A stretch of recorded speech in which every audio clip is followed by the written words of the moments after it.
What's up, everyone? It's Odin here on this fine Sunday evening. Sunday upon us once again. The end of the week.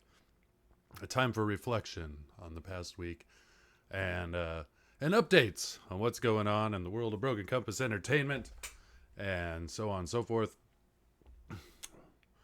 Sharing a page that I've been working on this week, which is a new page for Kill Them Dead, which has been a lot of fun and putting a lot of time and energy into these pages, and we're busting out as much as we can.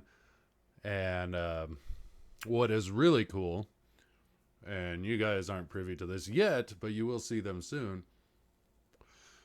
But I've seen bits and pieces now of the coloring and the inking that is going on after the fact on these pages that I'm working on. And it's so much fun. So much fun to see. Because it's one thing to do these pages, and I've worked my ass off drawing these and doing them in pencil, and I really like them, and hopefully other people like them as I share them out, and it's great. But those aren't complete. This is not a complete.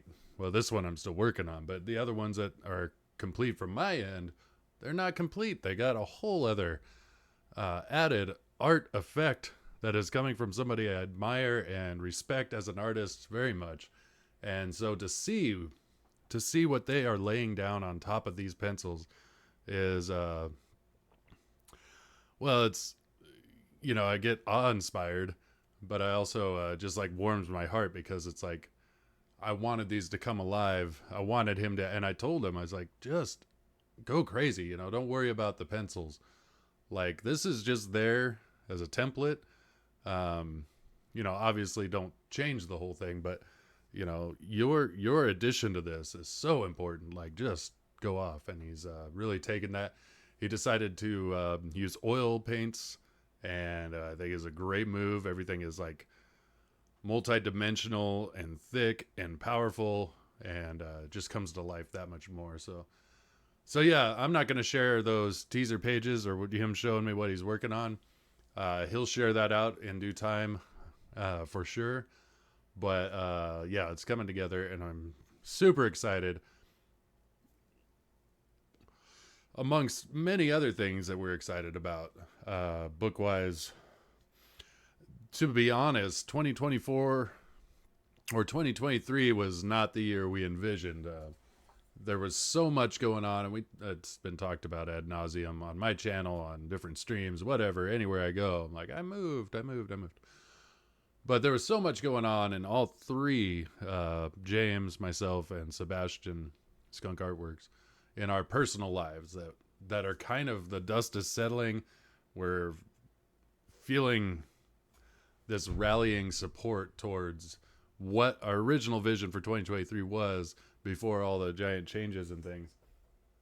And that's just life. I mean, we're all people. We have our lives to live, and all three of us have full-time jobs, and our focus is our families and stuff. And it's like, so this is somewhat of a business hobby, but we felt we not only let people down that believe in us, but ourselves. We just didn't accomplish as much as we want. Now this year, what's on the table before us is because so much more of it is done. Like, Kill Them Dead, when we do launch this on Kickstarter, it'll be so much further along than when we launched it last time, and we won't have the hang up of momentum that we did when we launched the other time, for various reasons. Like I said, artists that weren't getting us pages, that was a big one. And then just all the rigmarole of our own personal lives. So yeah, when we launch this now, we'll have a whole bunch more pages complete. We'll have things moving forward. We're going to have more music done, all these things. But that said, it's not launching until later in the year. Something we talked about, to have just more of it done. But what's cool about that is I'm still showing out these pages. I still want people to see that we're working on. We never gave up on the concept. We love the book. We love what got us inspired to begin with about the concept and about the way we were approaching it with the print style and the music. And so we're never giving up on this. But yeah, we felt like maybe we put the cart before the horse a little bit, and maybe got a little too excited. And also, when it comes to like dealing with other artists and their timelines, it's like that's a hard thing to compensate for when it's out of your control often. And the one way that you can control it is to just sever ties and say, thanks, but no thanks. We're going to move on without you. So that's where we're at. That's why I'm doing it. It slowed progress on Shove, but the reality is I just want these things to be the best they can be. And I don't want to disappoint the people who believe in these projects. And so that was the big reason behind refunding, was to just not hold on to the money, as it's going to take more time than we maybe first realized. And just do it proper and do proper by our audience and our supporters and backers and friends.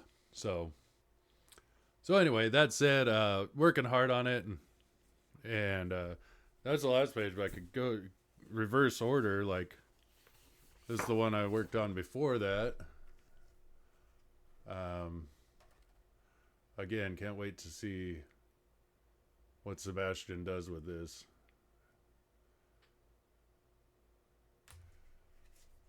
Got that guy there. Oh, slid down. The one before that was the one that really got me excited about doing these pages.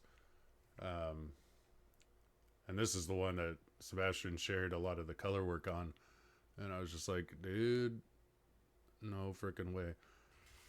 And then the first one I did seems almost tame by comparison, but where it's at in the story, it's, wanted it to ramp up. So yeah, that'll be soon 4 pages down. And it's taking time. It's taking a lot of time to do these pages, but I'm also flip-flopping back and forth with Shove pages. So I worked on a Shove page after finishing the last one of this. Finished the Shove page. Now I'm back on Kill 'Em Dead. And I'm having a lot of fun flip-flopping back and forth, because with Shove I get to ink it. And it's also the stories, the setting and everything, the style is different. So it's still my artwork. It's still me drawing it, but it's got a whole different world that I'm working on. So it's fun to go back and forth and kind of, there's something to be said about like staying in the world that you're drawing, but I don't think it's a big issue. So we're just going back and forth, but that way I don't feel that I'm putting it on the back burner. Like Shove's, it's my original book. It's my baby. And, I want to keep things going with that. I don't want to lose any momentum there either. So yeah, that's Kill Them Dead and that's Unconditional Shove, both books that I'm drawing, but so that's why I talk about them the most. I'm also writing on those as well. So those have a little more pressing interest in my personal brain, but as a company, as Broken Compass Entertainment, we've got a lot on deck. And by the way, I'm drinking Boilermaker again. They were so good last week that I thought I'd do them again. This time, the beer is, I think it's pronounced Yingling. Again, another one we didn't have up north, kind of like Shinerbach. It was like just non-existent up there for the most part. Every once in a while you'd see Shinerbach, and every once in a while you'd see Yingling, but the further south you get, you see that all over the place. You see Shinerbach everywhere. But anyway, I digress, as they say. Just enjoying my Boilermaker. Wanted to make that clear. I don't know why, because what I'm drinking is it's important, I think.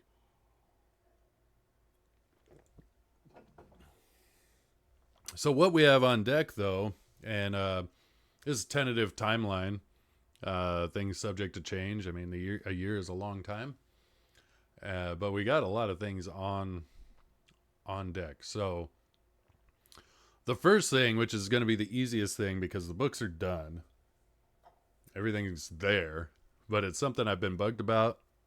Every time I go to my local comic shop, which I just went the other day and got some stuff I could show off later, but every time I go there, they are hounding me because once I let it out, I'm like, I'm independent comic creator, and they're like, well, we love local creators to sell their books at the shop, and it's a pretty decent shop. Like when I go there, it's not dead, you know, and they're actual comic buyers, and so it's cool to see like a shop thriving. And so she even mentioned, you know, someday having like a Saturday, like a book signing and hangout type thing. And I'm like, I'd totally be down, you know. And I told her I just moved and these projects also take a bunch of my attention and all this stuff. But I said, first things first, let's get a couple books in here. And if people like them, then we can definitely do that.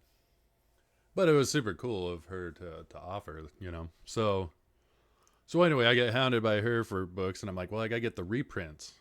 Because when we did Shove and when we did Magnificent Bastards, we printed basically what was needed. And that's why those, you know, as the future goes on, and if there's any kind of success in the future, which I hope, but even if there isn't, you can always know that if you back those campaigns on the first go round, you got something super rare. Because all independent books are going to be rare compared to like, you know, big name publishers and things like that. But what you got, I mean, when you got those books, you got like 1 in 100 basically. And I don't think we printed more than 100 of either book. I don't know what James printed on Magnificent Bastards, but I know it was pretty low. But that was before we partnered up.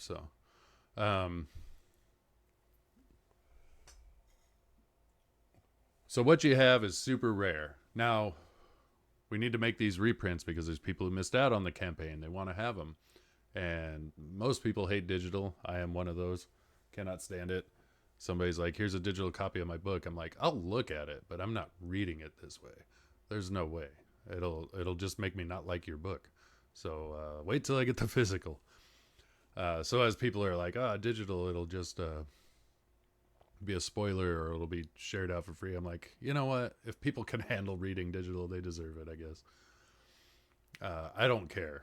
But I also just can't stand reading digital comics. It just it does nothing for me. And like I said, it'll actually make me not like your book as much if I try to read it digitally. That said, I've read some digitally that I liked, but nonetheless. Anyway, people who missed out on the campaigns, people, again, who recognize that they got a very low print run book and maybe want a reader copy, you can get one from the reprint. So we're going to be doing that. We're going to get them printed pretty soon. And then we're going to be doing the a Fund My Comic campaign for the reprints. And then that'll just be more or less a storefront until we sell out and we reprint more. But that's the thing. I'm like, we created these books. Everything's done. Like, why not put it out there for reprint? So anyway, just know if you backed it, you got a very limited edition. We're going to do the reprints. That's first on deck. Second on deck, and this is because I think it's happening pretty quick. And I may be wrong on some of the timeline things, but there's a new artist for Magnificent Bastards. James is reinvigorated with his franchise.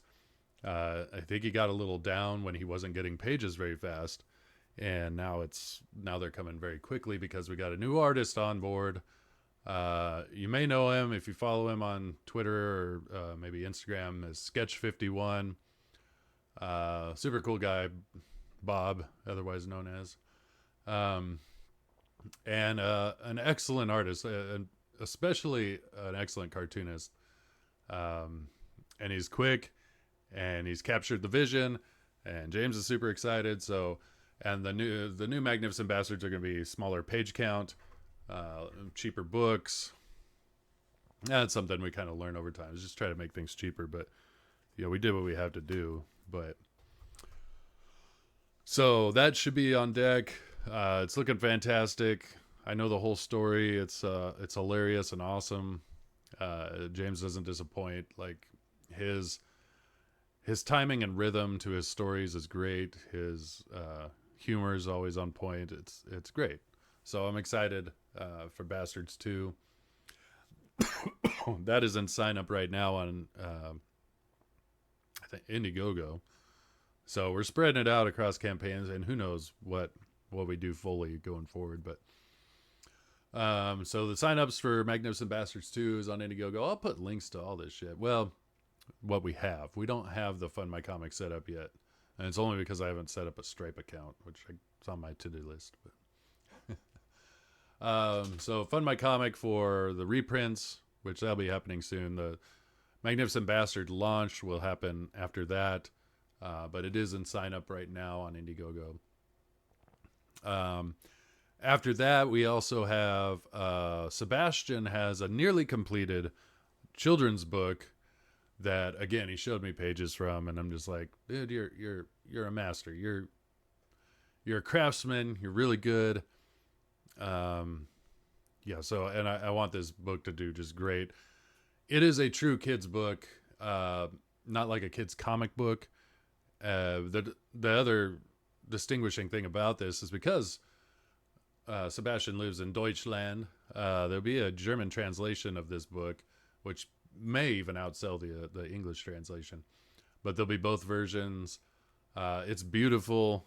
It's gonna be a hardcover children's book, and it'll be like the type, and every once in a while, as a parent, you'd have kids' books, and the art would just drive you absolutely insane. You're like, this is what passes. Somebody got paid for this. But for kids' books, they don't want too graphic of things. But with Sebastian's kids' book, it's nothing like what he's doing. I mean, it is like you can tell it's him, but it's kid oriented. It's a true kids' book, and the story. I don't want to give it away. I want him to. Eventually, we'll be talking about it a lot, but I don't want to fumble through what the concept is because he just told me about it. But it's nearly complete, and we want that to fund, and we want people to get this for their kids because it is beautiful. It's just beautiful, and the story is super cool as well. Like I said, I don't want to fumble it up by trying to explain it, but it's great stuff. And knowing Sebastian as a man, as a person, it's one thing to make like crazy fucked up shit for adults, but when you're dealing with kids, you want to teach them morality and right and wrong and courage and these virtuous things. And knowing Sebastian as a man, I know this children's story will be good for kids. So, and that's the kind of stamp of approval I want. It's like, yes, we make some fucked up shit for adults, but when you're specifically making something for an audience of kids, like, make it right, do it the right way, because that impressionable age is like, yeah, you can grow up and have a fucked up sense of humor and all that kind of stuff, but your foundation of morality has to be there, like somebody with a fucked up sense of humor, but they have no moral grounding, and they were never taught, courage and dedication, and that's a spoiled person. It's like you can almost like do the fucked up humor because at the core, you're not, you're a good person. So yeah, we do the crazy stuff for adults, and that's kind of what we're known for. But like I just want people to know that it's Broken Compass Entertainment, but we're not gonna be like trying to infect kids with like weird ideas. It's foundational morality, and not the crazy SJW type weirdo morality, which I hate. It's like, it's not political, it's foundational stuff, courage, being honest. These are the things that should be in kids' books, not I don't know, opinions and commentary. So anyway, and that is called I think it's called The Splash, which is a translation from, I think it's loosely based around a Tibetan folklore tale. So, and I think it translates to The Splash, which is such a cool name anyway. I mean, Except it kind of reminds me of what Daryl Hannah, isn't she in Splash? But the mermaid movie. Nonetheless, it's going to be phenomenal. So that's next, and we're as far as timelines, who knows? But this is all stuff we're trying to get started, or at least in signups before the end of the year. There's also Cascadia. Cascadia is Ryan Miller's book. So if you watch Saturday Night Leap, you got to know Ryan Miller. Ryan is a great, great dude. One in a million kind of person. Because he will let himself be the butt of the joke, and but also be very gracious in how he lets that happen. It's like without being a bitch, basically. Ryan is no bitch, and he's a good guy and an amazing talent. He's very creative, excellent artist, and his book Cascadia is I think it's Neolithic is what the time period is, story, and it's similar. It's like a hero's journey, and it's all hand drawn and hand painted. So he does it, and he does it with watercolor, and it's just beautiful. So that's something that we're having in our books a lot now is hand painted. A lot of this is hand drawn, and some things are digital. It's not a big deal, but it's pretty cool to have like hand painted stuff. But Cascadia looks beautiful, and I actually started following Ryan on Twitter and liked everything that he was putting out. I'm like, this is great, this is awesome. And that was when I was living in Spokane. And then he posted some meme about Spokane drivers or something like that. And I'm like, wait, are you in Spokane? And so that's really what happened. And I was like, this is fate, man. Like, we got to team up here. And he's been so cool to work with. Such a great guy. So excited for Cascadia. That's another one that we're going to, and these things have waves of like promotion and what we're going to be talking about the most. Obviously, personally, I'm going to be talking about Kill Them Dead and Unconditional Shove because I'm working on them all the time. So Cascadia, and then probably Kill Them Dead will relaunch after that. So that's what I'm saying. That's going to be way later in the year. But, we all talked about it. James and Sebastian and I were like, let's have we just want more done, more finished, more that we can build confidence and excitement through having more of it finished. So we'll have more songs done, more artwork done, and there'll just be more that we can promote with. And then after that, Unconditional Shove Volume 2, which has been a little while coming, but that Unconditional Shove Volume 2 may be earlier than that. Because I am drawing the one story, but I've talked about it in past videos. There's going to be a lot of collaboration on this. There's going to be extra artists, extra writers. It's not just going to be the Odin show for Unconditional Shove, because that's what I wanted it to be to begin with.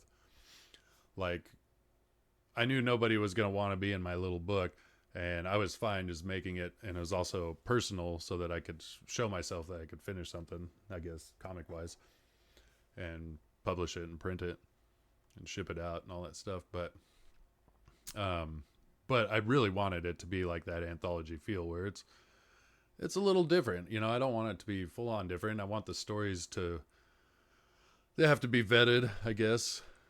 Because, and I'm going to talk about it in a sec, like, to me, there's a style and a standard that makes good anthology, especially horror anthology stories.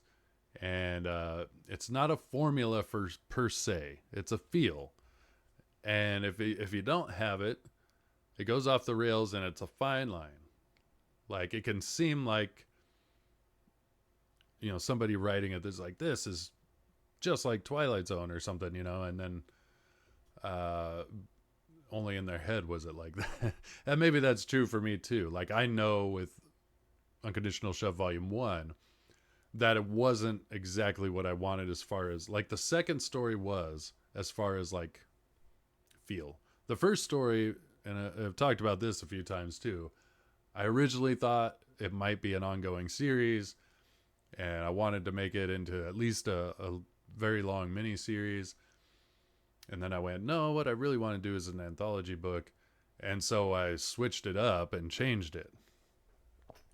But in doing so, it kind of stands apart as like a, I don't know. It's not quite a short story, Whereas the second one's a very short story, like and it's very anthology horror like. And so I did that on purpose. Like I went almost tropey with it because I was like, I've got to right the ship to what I want Unconditional Shove to be going forward. So, but the stories, a few of them are done. A few of them I've read from other people, and they're great. Super excited for, and they fit what I'm talking about. That fine line of like, this is proper horror anthology telling. And that doesn't mean it's good. Now, these I believe are good, or I wouldn't back them and put them in the book. But there's plenty of times where there's what I would consider true to form horror anthology story that wasn't very good. And it's not even poor execution. It may have been poor writing, but they kept it in the lane that you want, or in the sweet spot that you want. Maybe the execution was bad, maybe whatever. The acting was bad if it was a show, or the art was bad if it was a comic, but they kept it in the lane. And I can always tell. Like, it's just a feel thing. And I almost think like, so John Carpenter made body bags. I always go like, would John Carpenter like this? He probably got something. Or would Rod Serling give it a nod and say, put it on there? Now, they obviously did less graphic stuff than what we're doing. But I think of those things. Or George Romero, what would he think? So those are kind of parameters. But it really comes down to my feel because it's my book. So, but all the stories have that feel so far. And there's only one that is still being worked on, and there's reasons for that, and we'll not talk about those right now. But so all the other stories are done. Some of them need fine-tuning, but one of them needs fully written. The concept's all there, and it's great. And it's going to be like probably the shortest in the book, but it's going to be a lot of fun. Yeah. So anyway, Unconditional Shove, Volume 2 as well. And then, how could I forget? We're also, and it's going to be at least the signups, maybe even the launch. It depends on how fast we find the right artist and the work starts flowing. But Paper Machete is a super cool concept that James and Good Stuff, it was Good Stuff's original idea, and then they've been working out writing it. And super excited for that one. That is that's one, if I just had all the time in the world, I would want to draw. I would want to draw it so bad. But as it stands, I'm too busy. And so we have to find another artist. So, but that said, it's a story of impressionable youth and hard rock and crazy occult behavior and wild intrigue, and it's a horror story. This one's like a straight up horror story. It's great, and like a fun, crazy, wild horror story. And it was a great concept. The Good Stuff had, and what him and James have been throwing out there has been great. So that's the other one, Paper Machete. And if you backed Unconditional Shove, you got the one card, because they all came with a card set that had the Paper Machete. So the cards were Vidon as the narrator of Unconditional Shove. It also had Montgomery or Monty from Magnificent Bastards. Then it had Husk, seen here. Later in the book, it's shown her like later because she looks a little different than that. But And then the other card, it looks like a big doll head with a microphone in front of it and a guitar strap on their shoulder, and that's Paper Machete. And yeah, I don't know what else to say about Paper Machete without giving things away. So, but when the time comes, we'll refine. In theory, we'll refine a pitch for all these things. But that's kind of what we have hopes and on deck for 2024. And I'm very excited for all of it. And all of it's moving further along. You know, I was working on Unconditional Shove Volume 2 last year. And I was writing on Kill Them Dead last year. It wasn't until this year that, well, late last year that we decided I was going to take over the penciling. So it's like all these things that were kind of in the works before, they're still there. And Ryan's book Cascadia is pretty much completed, the first issue. Sebastian's children's book is pretty much done, ready to go. He's got a few more pages, and then there's like pre-production and things like that to get it ready. But all these things are like much more on the cusp, so it feels much more like a goal we can accomplish to get this all out there in 1 year. And if we do that, the goal is to have an arsenal of titles and books of varying styles and tastes that we can represent ourselves at a con and try to make 2025 the year of the con. And you know, we'll still be working on the next volumes of all these things, but we really do got to get out there and into the public someday, you know. So speaking of which, my daughter texted me the other day and just begging me. She wants to go to Kansas City for the Comic-Con there. I think it's called Cosmic Con, I think. Just because I can't remember the guy's name.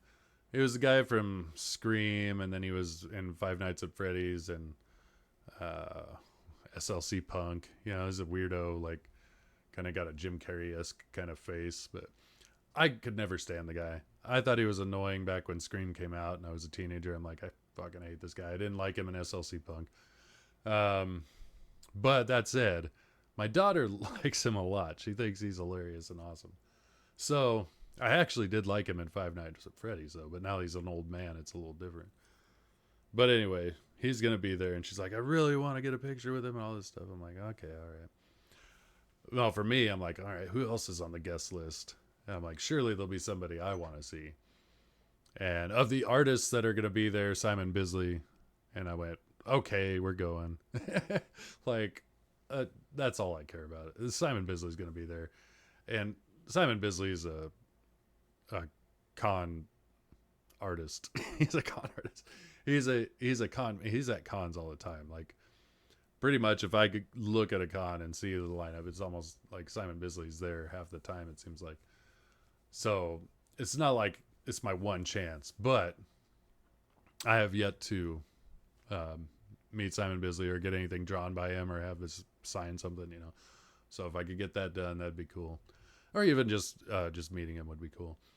And then and then the other one that was super cool to me, which my daughter's like, oh, what was he in? And I had to show her. She's like, oh yeah, I remember him. Is Keith David. And I mean, that's in some people's mind a lower tier actor. In my mind, he's like one of the best. Like, I love Keith David. I love every role he's ever had. I thought he was awesome. And one of my favorites will always be Men at Work. He was so badass and hilarious in that. But of course, he was in several Carpenter movies. The Thing, of course, is Childs. But he's been in a lot of stuff. And every time he's in a movie, he's one of those actors that I'm like, I like you as an actor. Like, everything you do is always cool. So I'm like, that'd be cool to meet Keith David. And I may not meet him, but I'm like, yeah, if we do, it'd be cool.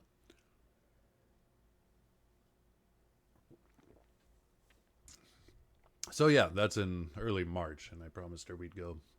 And Kansas City's not that far away from us. It's a couple hour drive, about 3, 4 hours if I stop and stuff. So similar to like from Spokane to Seattle, maybe a little closer than that. So it's a pretty decent drive. We'll get up early ass in the morning, drive out there, enjoy the con all day, and then drive back. I thought about getting a hotel and doing 2 days, but uh, I just don't want to spend that kind of money. There'll be time and place for that. So anyway, there were some other names on there that I'm like, oh, that'd be really cool to meet other artists and stuff. But Simon Bisley was top of my list for sure.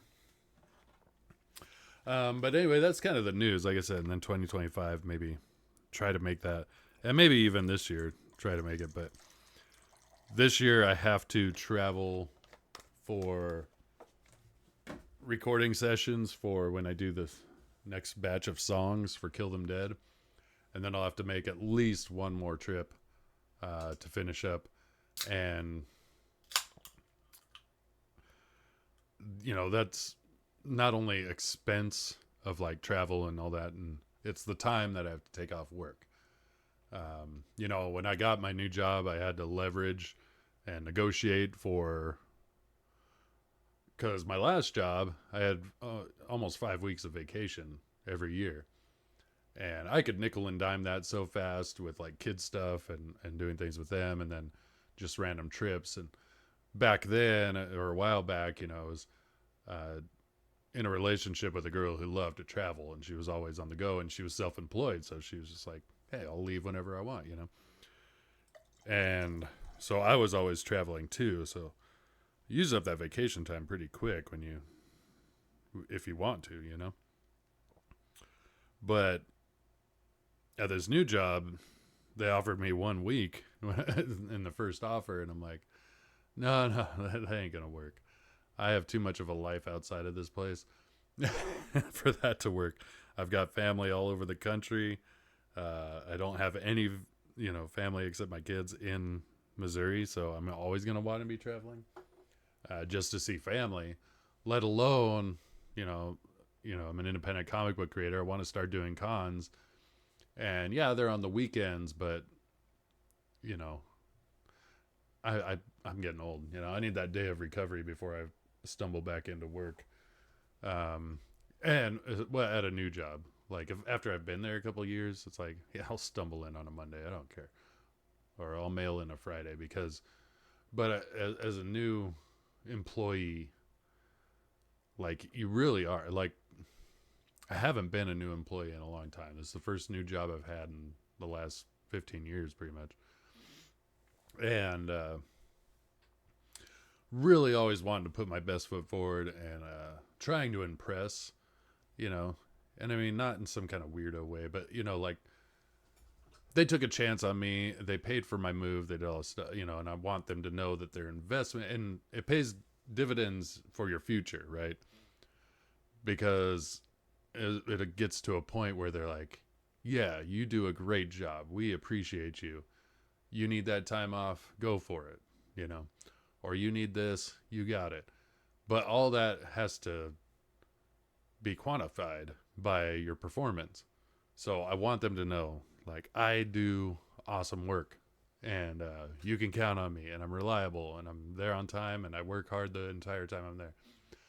And that's, like I said, it pays dividends also just who I am. But like, being that it's a new job, you're also learning new processes, new people, new environment, new culture, structure, all these things. So as you're absorbing all that, it takes more mental energy, and so it's harder to have a day where you just mail it in. Once you've done it year after year after year, you go in and you're just like, boom, bam, I could do this with my eyes closed, and sleepwalking with my hands tied behind my back, and moonwalking. So I don't know what that was. So, where was I going with that? Oh, I was talking about vacation and vacation time. But I had to negotiate to get 3 weeks. That was the thing. They initially offered me one, and I was like, "Look, right now I've got 5. I can't go down to one. I'm too used to I'm too used to my lifestyle. You got to give me some." So I said, I countered with 4 weeks. Now they met my salary counter, which is great. It's actually more important to me. But they're like, we can only give you 3 weeks because we don't give new hires anything more than one, and we'd be going out of it. And I'm like, I know what you're saying, but I'm sure people have got it before. So 3 weeks. I didn't want to make it a sticking point. So I've got 3 weeks of vacation every year. They also do it different. You can't carry it over. So it's like at the end of the year, if I haven't used it, I'm taking the last part of the year off because I haven't used it. But I'll definitely use it because, I've got a life outside of work. So anyway, that's what's going on. I was going to talk about going to my local comic shop. I'm not going to show the full haul. I'm just going to show this one because it relates to the last video I made where I talked about the new Creepshow series, or relatively new. It came out October last year. And I watched the first episode, or they're two stories per episode. The first story was just god awful, and I hated it. I'm like, do I want to watch the rest? Second story was okay, and then as the season went on, the episodes were great. Like I really, really liked them. Most of them. There was a couple that were okay, but they weren't like I hated them like that first one, and they were better than the second one even. So the first episode is by far the worst, and I'm like, why would you do that? Or did you not know? So anyway, they were all great after that. And there was a while back when I picked up a Creepshow comic book, a one-off. I think it was like issue 7 or something like that. It had a story by Garth Ennis, which I was excited for, and then I read it, and it was all propaganda, and I hated it because he was using his little short story anthology to push his beliefs, and I was like, fuck you, man, that's stupid. And I also made the point when I talked about that in the way back when I got that book, is that it didn't matter what his agenda was. It would have pissed me off, even if I agreed, which I didn't, but it would have pissed me off anyway. So that said, I was kind of turned off from the Creepshow comic book, and then after watching that first episode of the new series, I was turned off. And then the ending of season 4, the last season, was so good that I got reinvigorated for the franchise because I really liked the early Creepshow shows. I love the early movies, 1 and 2 anyway. And so anyway, then I picked up the collected omnibus, I guess, volume 1. Let me look at it here. And so far so good. Some stories not so good. Like this one wasn't that great. It was all right. This one's good. So that said, I got restored for the franchise. This first one was a lot of fun. It was very much what you expect, and that's why I liked it. Even though it was very tropey, but so far so good. I also picked up another horror anthology that was independent that never heard of, no idea what it was. I think I got it around here.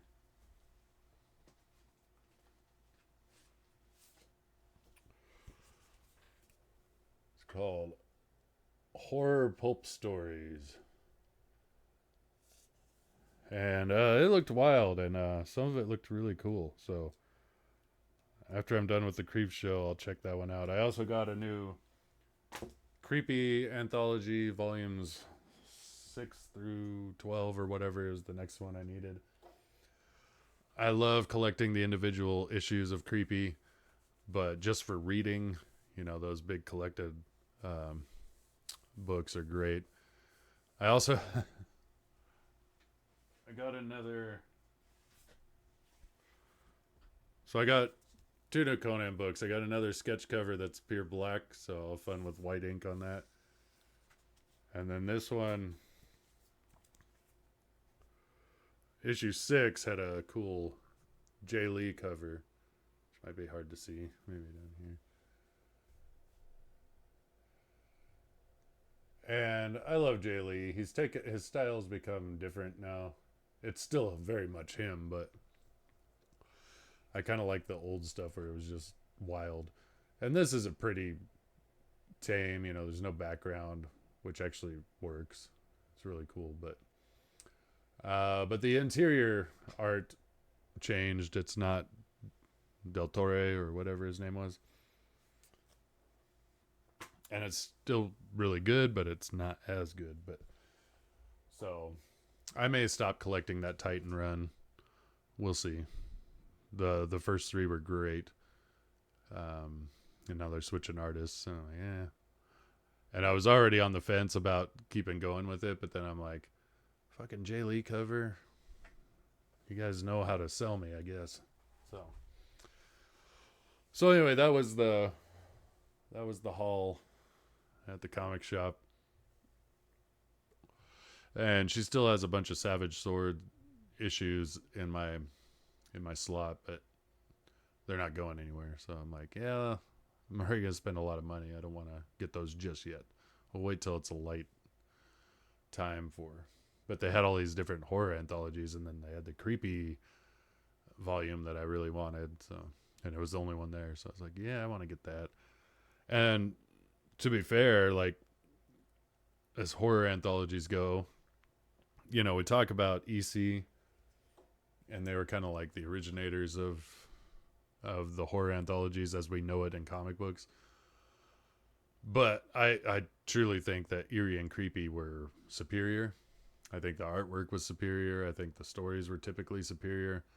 Typically, not always. So they're kind of like as much as I talk about EC, like, I actually enjoy, and a lot of them are basically ripoffs. They're taking basically the same story as an EC story, and we know it, but I particularly like Creepy because it was more short story anthology style in that sense, and Eerie had certain serialized miniseries and things like that, which was really cool. A lot of them were fun. And once I kind of get through Creepy, I'll probably dive more into Eerie and get into more of those serialized things. So anyway, I've been rambling for a while. So this page here, if you didn't know what was going on, I could kind of explain it a little bit. So this is, we'll kind of move it over. The Worm, which is a mythological dragon-like creature. The Worm grabbed the Rat King in his powerful jaws. On the previous page, the Rat King had enveloped the Minotaur, or Minotaur, as pretentious douchebags say. The Minotaur had been enveloped by the Rat King. So that's what the Rat King is. It just like sucks bodies in and they become part of it. And then once the Minotaur and the Rat King were formed, he goes after the husk. And as he attacks the husk, she unsheaths a sword from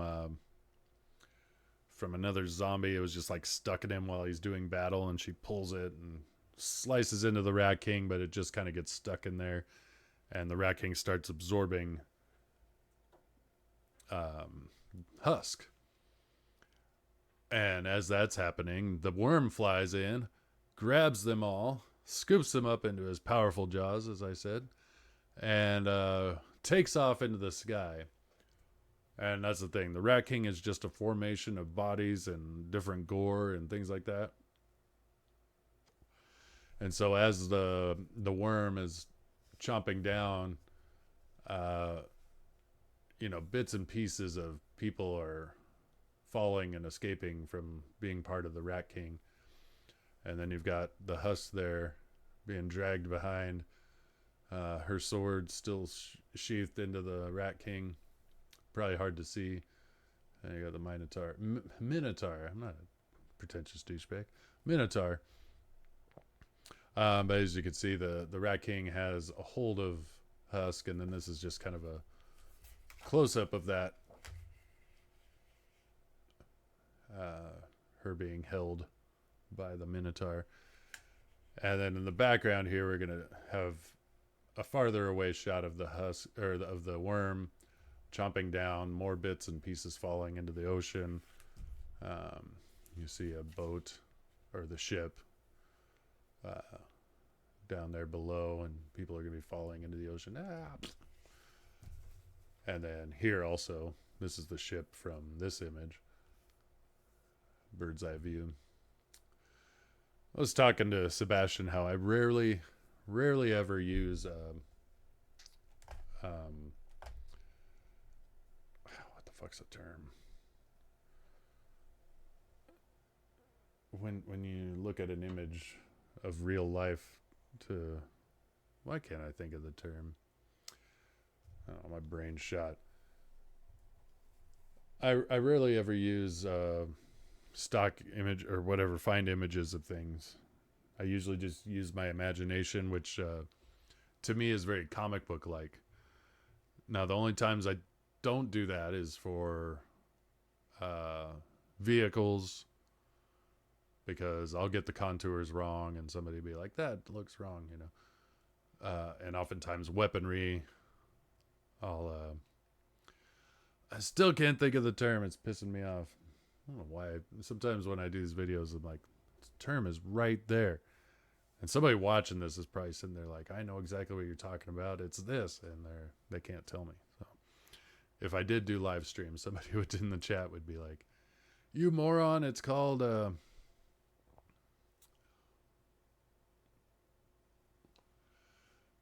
still not coming to me. It's so stupid. Anyway, I'm not going to sit here trying to think of the term I'm thinking of. When you use an example image from real life for your drawing, reference, for crying out loud, how stupid am I to not think that? Reference. Oh man, maybe it's the Boilermakers, who knows. Reference photos, I rarely ever use reference photos. The times I do are on vehicles, for the reasons of getting the contours and geometry correct so that they look real. And plus I'm not a tech kind of drawer, so you know, I like more natural fluid shapes. So animals and humans, they're a lot easier for me to kind of, and I know human anatomy pretty well. I know for the most part animal anatomy. It really depends, like every animal's a little different, but our anatomies are similar anyway. But when it comes to vehicles, especially because people get fucking stupid about that, they're like, that's not wrong, that's the grill off a 69 and you drew the body of a 65, you know, or something, you know. And then weaponry, boy, people are crazy about that. I think that's why Rob Liefeld like created his own bloopy weird weaponry, was because then people couldn't say like, oh, that's an AK-47, but you got the magazine from an M16, you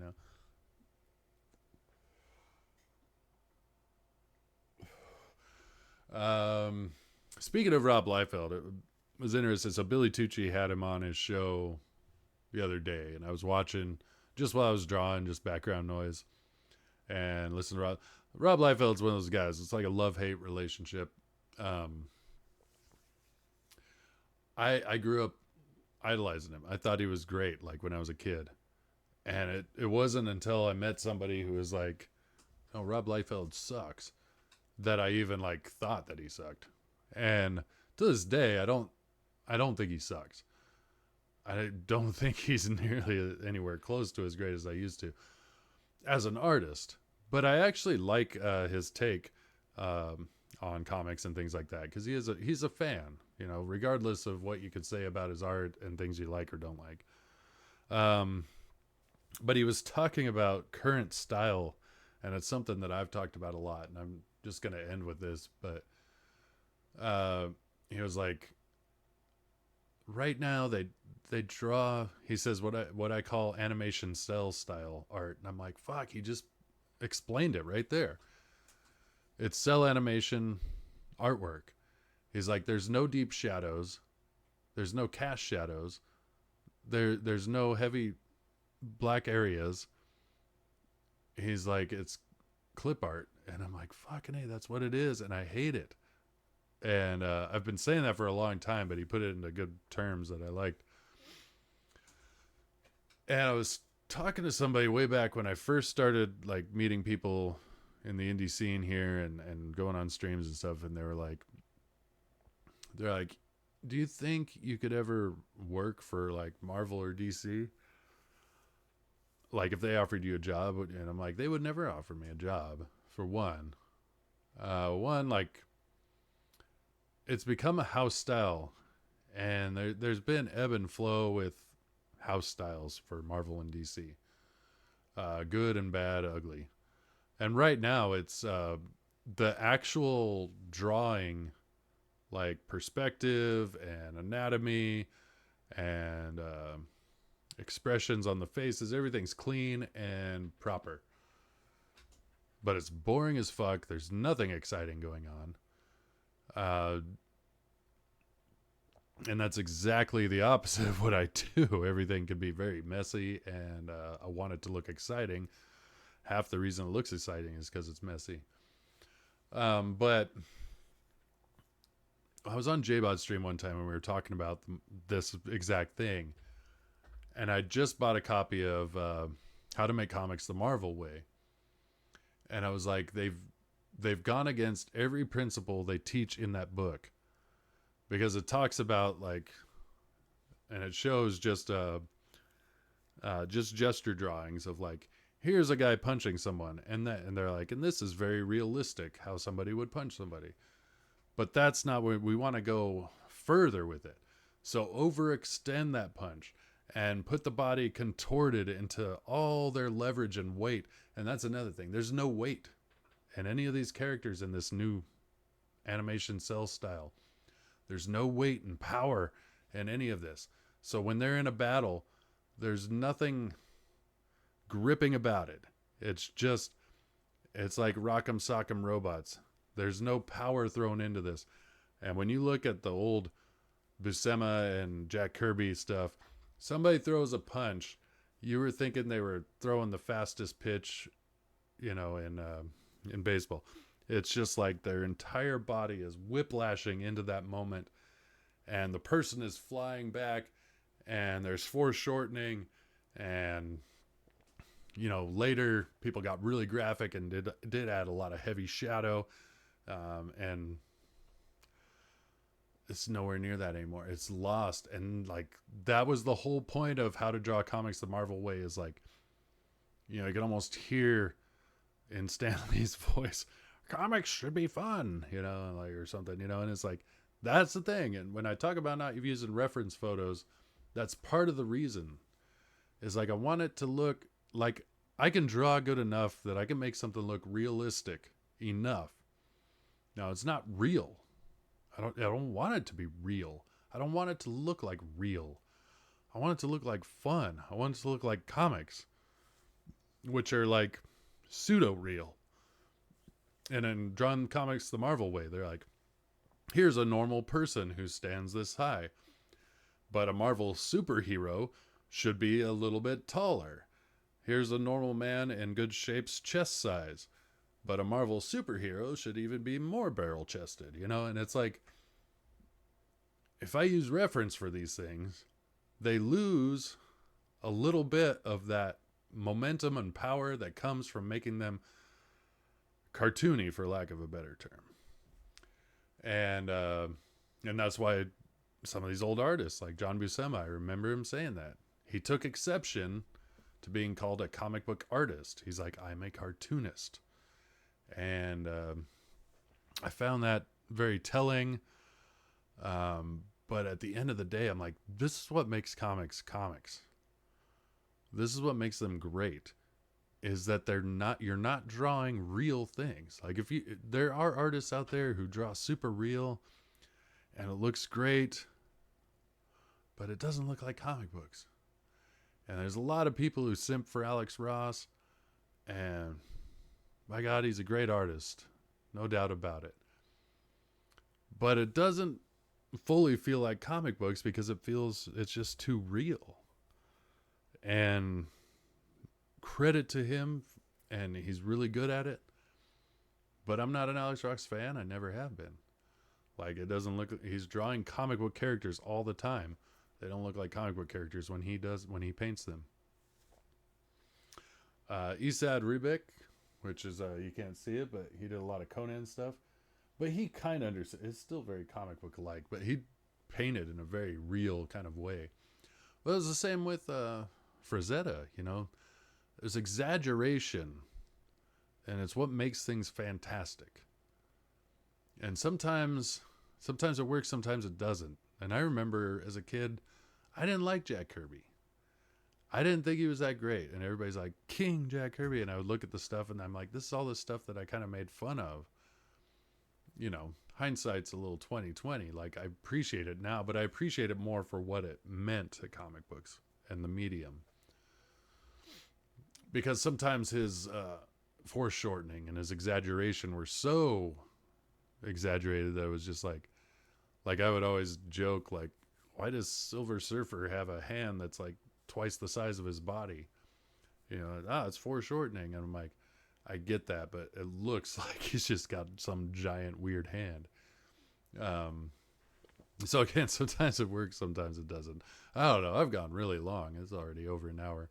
I don't think I've ever gone over an hour on one of these. So I'm really rambling. But that means I can wrap it up. Let's just say I love Jack Kirby. I actually prefer John Buscema because I think he improved on what Jack Kirby started. My personal opinion. But Jack Kirby is the king because he established something, that exaggeration that became comic books. And I think without it, comic books would never be what they became, which is something fantastic. And you lose the fantastic if you don't exaggerate, if you don't make it slightly cartoony, if you don't make it, again, over-exaggerated and fantastic. That's the key. So anyway, that's all I ever try to do.